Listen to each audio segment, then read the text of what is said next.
വിശുദ്ധ ലൂക്ക എഴുതിയ സുവിശേഷം അധ്യായം 11 വാക്യങ്ങൾ 5 മുതൽ 13 വരെ. പ്രാർത്ഥനയുടെ ശക്തി. അവൻ അവരോട് പറഞ്ഞു, നിങ്ങളിൽ ഒരുവനെ ഒരു സ്നേഹിതനുണ്ടെന്നിരിക്കട്ടെ. അർദ്ധരാത്രി അവന്റെ അടുത്ത് ചെന്ന് അവൻ പറയുന്നു, സ്നേഹിത, എനിക്ക് 3 അപ്പം വായ്പ തരുക. ഒരു സ്നേഹിതൻ യാത്രാമധ്യേ എന്റെ അടുക്കൽ വന്നിരിക്കുന്നു, അവന് കൊടുക്കാൻ എനിക്കൊന്നുമില്ല. അപ്പോൾ അവന്റെ സ്നേഹിതൻ അകത്തുനിന്ന് മറുപടി പറയുന്നു, എന്നെ ഉപദ്രവിക്കരുത്, കഥ കടച്ചു കഴിഞ്ഞു, എന്റെ കുഞ്ഞുങ്ങളും എന്റെ കൂടെ കിടക്കയിലാണ്, എഴുന്നേറ്റ് നിനക്കൊന്നും തരാൻ സാധിക്കുകയില്ല.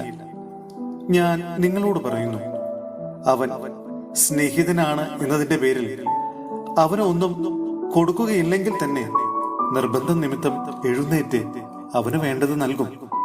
ഞാൻ നിങ്ങളോട് പറയുന്നു, ചോദിക്കുവിൻ, നിങ്ങൾക്ക് ലഭിക്കും, അന്വേഷിക്കുവിൻ, നിങ്ങൾ കണ്ടെത്തും, മുട്ടുവിൻ, നിങ്ങൾക്ക് തുറന്നു കിട്ടും. എന്തെന്നാൽ ചോദിക്കുന്ന ഏവനും ലഭിക്കുന്നു, അന്വേഷിക്കുന്നവൻ കണ്ടെത്തുന്നു, മുട്ടുന്നവനെ തുറന്നു കിട്ടുകയും ചെയ്യുന്നു. നിങ്ങളിൽ ഏതൊരു പിതാവാണ് മകൻ മീൻ ചോദിച്ചാൽ പകരം പാമ്പിനെ കൊടുക്കുക? മുട്ട ചോദിച്ചാൽ പകരം തെളിനെ കൊടുക്കുക?